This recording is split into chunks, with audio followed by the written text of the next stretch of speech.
iri pa! Iri pa! Umiri ka pa! Kunti na lang! Kunti na lang, Ayan, kunti na lang. ulo! Sige, iri pa! Umiri ka pa! Kunti na lang lumalabas ng ulo. Todo pa! Man, Kunti pa! lalabas na ang bata, lalabas na. Sige pa, iri ka pa! Lumalabas ng ulo! Kunti na lang! Oh, lumalabas ng ulo! Ulo! Ayun na, anak. Kunti na lang! Kunti na lang, Ayan, kunti na lang. ulo! Lumalabas ng Nakakaraos ulo! na. Ha? Dito, babaeng anak mo. Talaga po? Narinig mo yun, asawa ko? Babae daw ang anak natin. Daming dugo. Daming dugo. Mahal? Mahal? Mahal, ano nangyari sa'yo? Halimay siya! Daming dugo nito. Daming dugo. Nito, daming dugo. Asawa ko, ano ang gagawin natin? Halimay siya! Mabuti pa itakbo mo na sa ospital. Mga kapitbahay! Mga kapitbahay!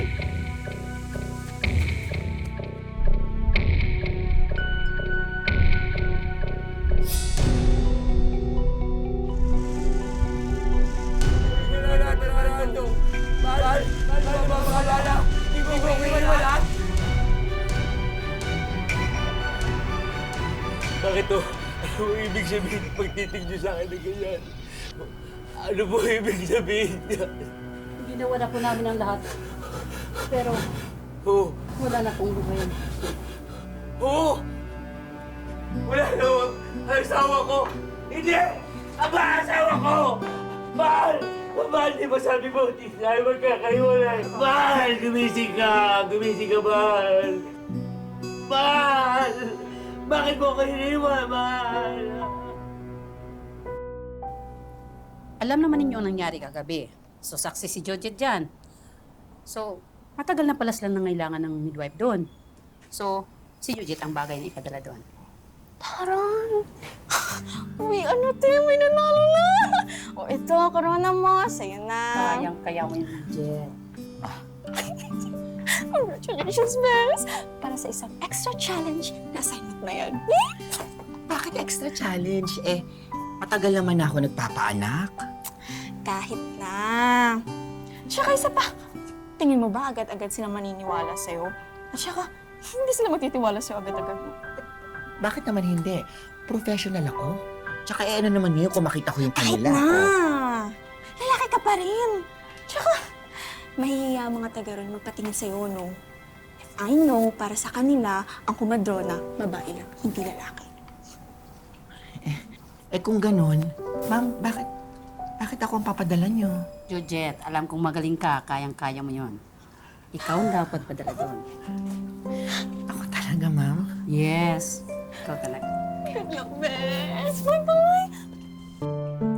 Ang pagiging kumadrona raw ay inilaan para sa mga kababaihan dahil lubos nilang naunawaan ang mga pinagdaraanan ng mga kapwa-ina kapag sila'y nagsisilang ng sanggol sa mundo. Pero sa tapok nating kwento ngayon sa Wish Ko Lang, ang midwife na si Georgette, hirap makuha ang tiwala ng kanyang mga pasyente dahil siya'y lalaki. Paano nga naman maintindihan ng tulad niya ang tunay na pangangailangan ng mga babae? Ay, mabuti naman at magpapadala na sila ng bagong kumadrona dito. Eh, ba, tagal natin hiningi yan sa munisipyo. Oo nga eh. Ikaw, buwanan ko pa man din ngayon. Eh, ayoko naman matulad sa nangyari kila Mang Lito. Eh, sandali. Hindi ko kasalanan na nangyari. Malay ko may diferensya ang asawa ni Lito. Hindi ko alam. Eh, ano naman ho ang masasabi nyo ngayon na may paparating na kumadrona dito? Ang sa akin lang, andito ako pag kailangan niyo ako kahit anong oras. Baka naman nakakalimutan niyo, ilang taon na ako nagpapaanak sa mga buntis na taga rito. Diba? Teka, doon na ata sila. Oo nga. Abay, hindi lang kumadrona ang dala. Pati doktor meron. Doc, magandang hapon po. Eh, kasama niyo rin ho ba yung bago naming kumadrona dito? Dok, kasi naipangako ng munisipyo na magpapadala sila ng kumadrona dito. Hindi. Ay, Dad. Ako nga ho. Dad, excuse me. Naku, ay, tamang-tama po. Kapain mo, may bukol ako dito sa likod.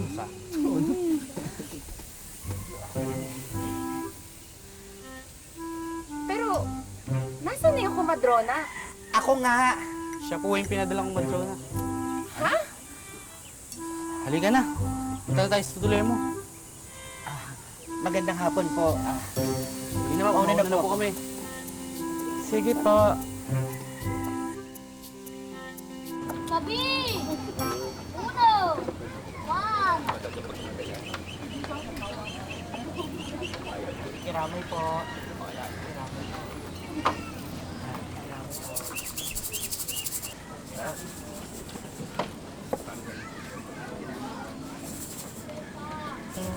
Laki na hayop ka! Ano ginagawa mo rito? Sir, nakikiramay lang po. Kikiramay ka? Ako po yung bagong kumadrona. Kapal din ang mukha mo? Mga kabayo! Ito may dahilan kung bakit namatay ang asawa ko! Parisha! Tama na. Hindi po totoo yan.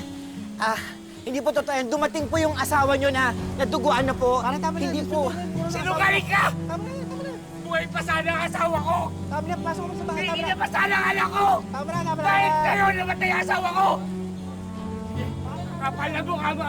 Diyan ka lang! Sir, wala ho akong kasalanan. Ayun ka, diyan ka lang ha! Dire! Wala naman ho akong kasalanan. Hayop ka! Ay!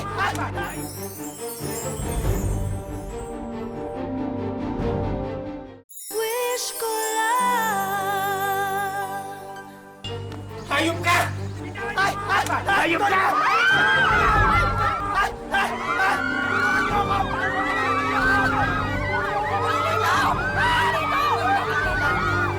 Diyos ko.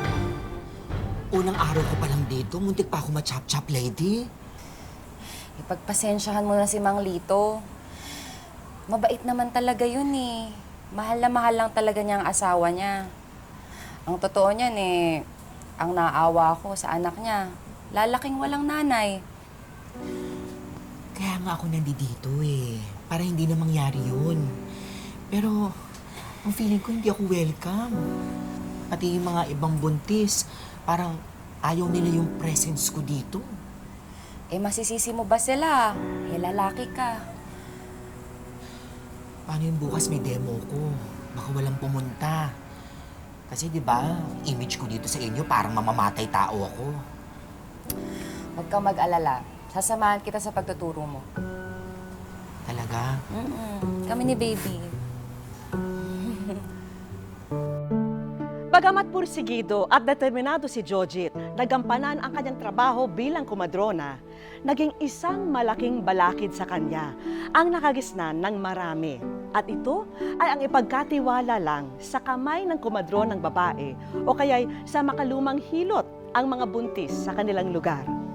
Ano nga ba ang kailangan niyang gawin at patunayan para makuha niya ang loob ng mga inang nais niyang tulungan? Beth, parang walang pupunte. Umuwi na lang tayo. Maghintay ka lang. Busy lang yung mga yun. Busy? Ano yung na-traffic sa bukid? Ikaw naman, ang dali mo naman panghinaan ng loob. Tingnan mo, maghahapon na. Matutulog na lang ako. Alam ko na, hindi mo pa kasi nakukuha yung loob ng mga tao dito. Mamaya, may salo-salo kila Aling Bering. Sumama ka. Uy, Joji, ayos ka lang. Pasensya na. Eh, nagpatulong pa kasi si Aling Bering sa pagluluto sa loob. Okay lang, huwag mo ko intindihin. Masarap yung pansit. Oo naman. Pinagtulungan namin yan. Paano, mauna na ako kasi may mga ayusin pa ako. Aling Bering, Saan ka pupunta? may mga asikasuin pa po ako eh. Huwag ka munang umalis. May kantahan pa mamaya.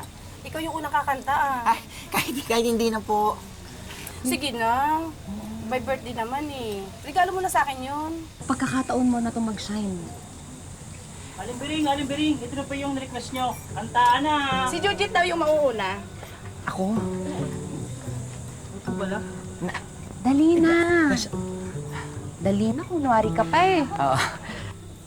Hello. Mic test. Hello, magandang araw po ulit. Aling Biring, happy birthday. Ako nga pala ulit si Jojit, ang bago niyong kumadrona. Lalaki? Kumadrona? Nananching lang yan. Okay, fine. Parangkahan tayo, ha? Okay. Ako ang lalaking kumadrona. Obvious naman di ba? Trabaho mo yun. Okay? Pero kayong mga barako dito, okay? Huwag kayong mag-alala kasi wala akong interest sa mga misis nyo. At kayong mga buntis din dito, huwag din kayong mag-alala dahil hindi ko kayo type. Sino type mo? Eh di ikaw. Halika nga dito. Yes. Anong pangalan mo? Ogie. Ang gwapo mo. Ang cute mo. Ogie, kiss nga. Ako yung kiss niya may halong... Oh! Simsimin mo ko! Di ba? O, masaya ba kayo? Masaya ba? O, hindi kayo na. Oo nga. Dali. Ben, anong gusto mo? Sige, I will survive. Oh, ano pa? Hindi ko kaya yun. May babae po ako. Ha? Nakakaaliw din pala yung bagong kumadrona, no? Nakakaaliw nga, pero parang wala namang alam sa pagpapaanak eh. Gusto nga itong si Beth sa kanya ng mga anak eh. Basta ako nagsasabi lang. Anong alam ng isang lalaki na magpapaanak? Ikaw ba gusto mong matulad ka kay... Goryo? Gusto mo matulad ka kay Lito? Nagsasabi lang ako ha.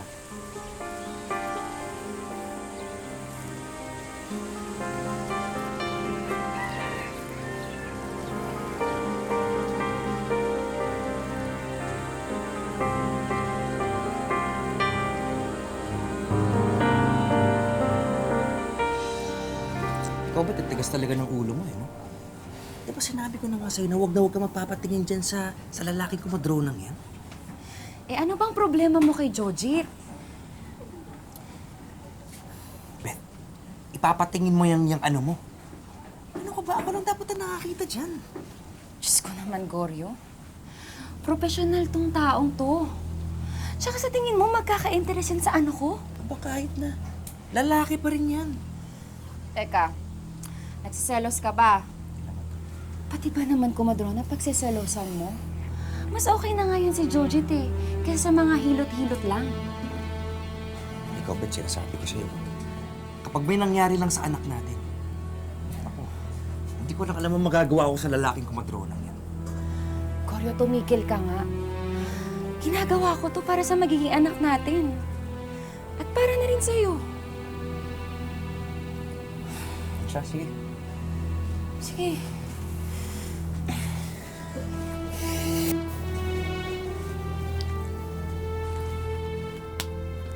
Oh, baka nag-away kayo ng asawa mo. Ewan ko ba dun? Pati ba naman ikaw pinagseselosan? Alam mo, mga lalaki talaga, no? Pati yung mga misis nila parang ayaw sa akin. Ikaw ang kauna-unahang pasyente ko, alam mo ba? Sige na, ibuka mo na. Eh, teka lang. O bakit? Kasi parang... Parang ano? Huwag mong sabihin sa akin, pati ba naman ikaw? Ito na, ito na.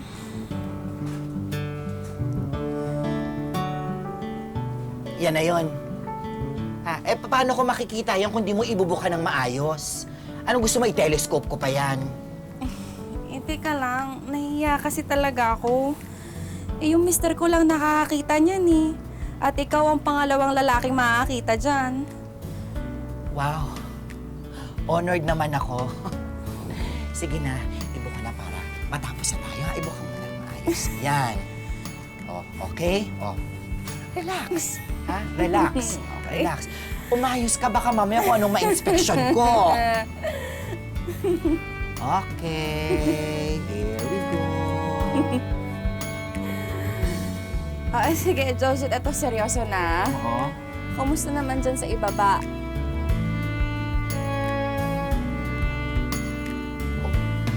Tapos na. Beth, malapit-lapit ka na. Kasi dilated na yung cervix mo. Talaga? Sabihin mo sa mister mo, malapit niya nang masilahin si Junior. Oh, tapos na. Nasaktan ba kita? Okay ka lang ba? Okay naman. Pero Okay ka nakita ba? mo na. Oo, ang ganda-ganda. Parang akin lang. Talaga ba? Meron ka! Sana wish ko lang. O, Goryo, kumain ka na. Salamat. Goryo? Bakit? Goryo? Manganak na ata ako. Ano? Manganganak na ata ako! Dali! Bilis! Teka, diyan ka lang. Tatawag ako ng tulong. Teka lang. Beth, iri mo! Mahal, kaya mo yan. Iri mo! Malakas ka, iri! Mahal, konti na lang. Kaya mo yan. Kaya mo yan. Iri mo! Nakikita ko na yung ulo, Beth! Mahal! Magkikatay ka na! Mahal, si Junior. Malapit na. Konti na lang. Sige, kaya Beth! mo yan. Beth! Beth! Isang malakas na ire! Isang malakas na ire! Kaya mo yan! Sige, push! Beth! Beth! Ito na siya!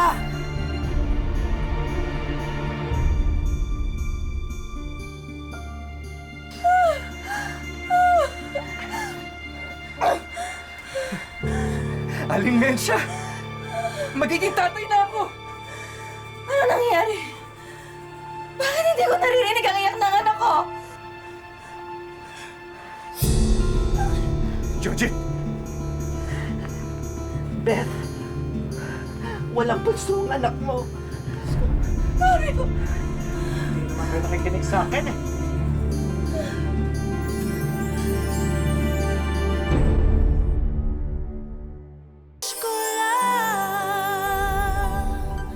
Jojit? Ano nangyayari? Bakit wala akong naririnig na iyak? Beth! Walang puso ang anak mo! Goryo! Bakit ganon? Eh, ayaw nyo naman kasi makinig sa akin eh. Goryo! Ano nangyayari? Gawa mo ng paraan to, Jojit! Ano ginawa mo? Wala pang 2 minuto! Wala pang 2 minuto! 1, 2, 3, 4. Hinga na, baby. Hinga na, please. 1, 2. Pinagkatiwalaan kita! Pero ano nangyayari? Walang buhay ang anak ko! Baby, huminga ka na. Hinahanap ka na nila, mami, please. Baby, huminga ka na, baby. O ayan o, sinasaktan niyang anak ninyo, wala na yung patay na yan. Naku, nalalamok na anak ninyo. Jojit, pinagkatiwalaan kita! Gumawa ka ng paraan. Walang iya ka. Mabastok na anak ko.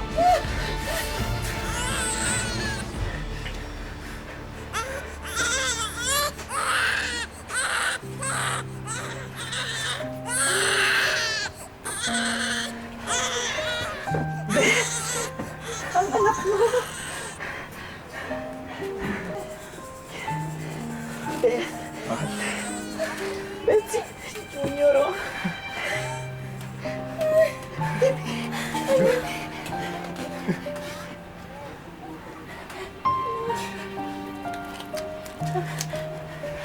Anak, pinakaba mo kami, ha?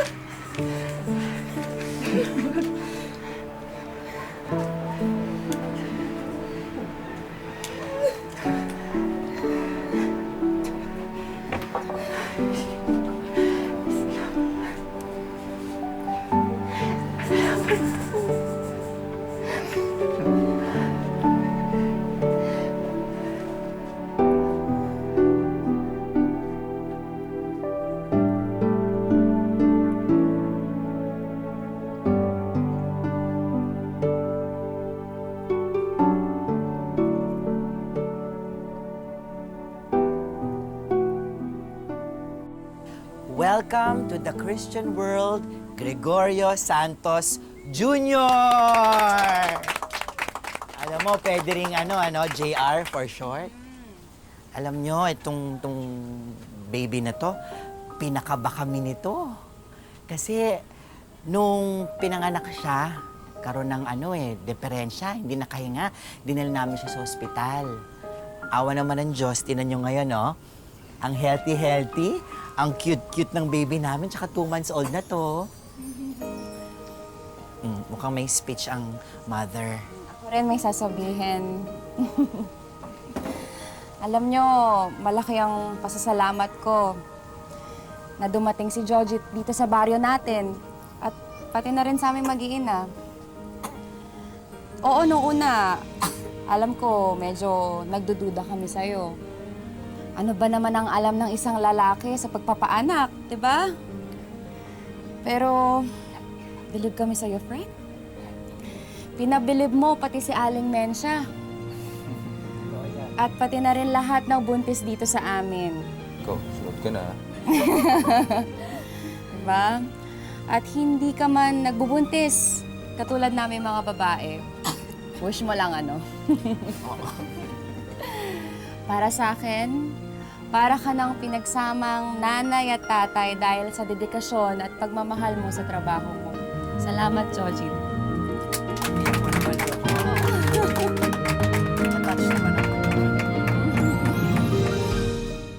Very good. Push. Ito ngayon si Jojit. Baby girl. Ito ang araw-araw na eksena sa isang birthing clinic sa bayan ng Pantukan, Compostela Valley. Mahalaga ang bawat segundo sa loob ng silid. 2 buhay kasi ang nakasalalay sa mga kamay ni Jojit. Sabi nga ng lalaking kumadrona, relax lang, concentrate at bawal mataranta. Yung una po kasi, nung una exposure ko talaga na nag-handle, munti ka nahulog yung bata. First exposure ko yun doon sa school. Tapos sabi ko sa sarili ko, kung nahulog yun, ang laking problemang mangyayari. So, pinamis sa sarili ko na hindi na mangyayari ulit. Hindi lamang sa birthing clinic natatapos ang kanyang serbisyo. Kahit kasi mga liblib na lugar, basta may buntis, personal na pinapasyalan ni Jojit. Alam niya kasing maaaring malagay sa panganib ang buhay ng ina at ng sanggol sa sinapupunan nito kung hindi sila matitignan ng isang trained midwife. Napaka-fulfilling. Paglabas pa lang pag umiyak yung baby at nakita mo talagang buhay, doon mo masasabi na parang okay na, parang wala ka nang aanuhin pa. Parang feeling mo, ganun ba siya kamilagroso? Pero kung may isang pasyente na hindi makakalimutan si Jojit, ito ay ang kauna-unahang kaso ng sanggol na kinailangan niyang i-revive dahil hindi raw humihinga noong ipinanganak. Kaya pala ang tagal lumabas kasi inisting ng cord yung baby, nandito dalawa, left and right, tapos nakapulupot ng 3. So nung nalusan ko na yung cord, natanggal ko na, nung nilagay ko yung baby sa tiyan ng mother, doon ko na-notice na pale na talaga yung baby, wala na, hindi na talaga umiyak. So doon pa lang, kinat ko na yung cord, nag-try na ako ng CPR. Nakita ko yung baby na umiyak na. Tumulo lang yung luha ko, pero hindi ko talaga pinapahalata. Oo, na super happy ako that time na na-revive yung baby. Ordinaryong araw ito para kay Jojit, pero magiging extraordinaryo ang tagpo dahil sa isang espesyal at napakabulinggit na bisita. Ay! Sa dinami-rami ng napaanak ni Jojit, sa unay hindi niya agad nakilala ang bata. Hanggang sa may iabot ito sa kanya. Magtaka ka pa kaya, Jojit, sa ibabalita namin sa'yo? Sir Jojit, maraming salamat po sa aking buhay. At dahil po dyan, ikaw ay nasa... Wish ko lang!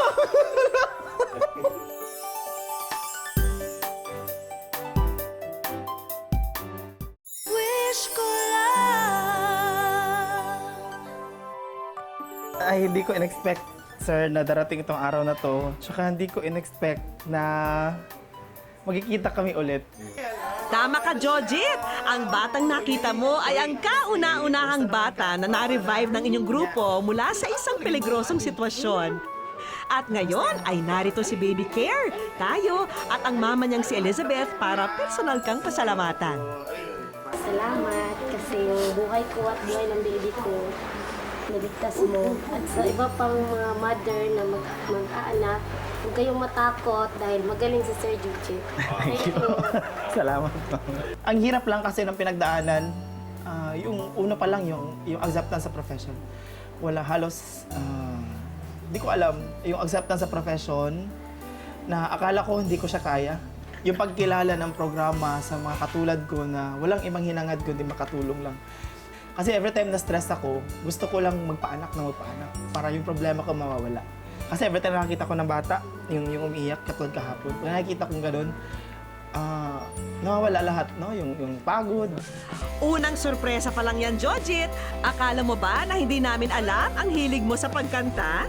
Ay, as in, oo, salamat. Ay, na sir, sobrang thank you. Sa tagal kong gustong magkaroon nito.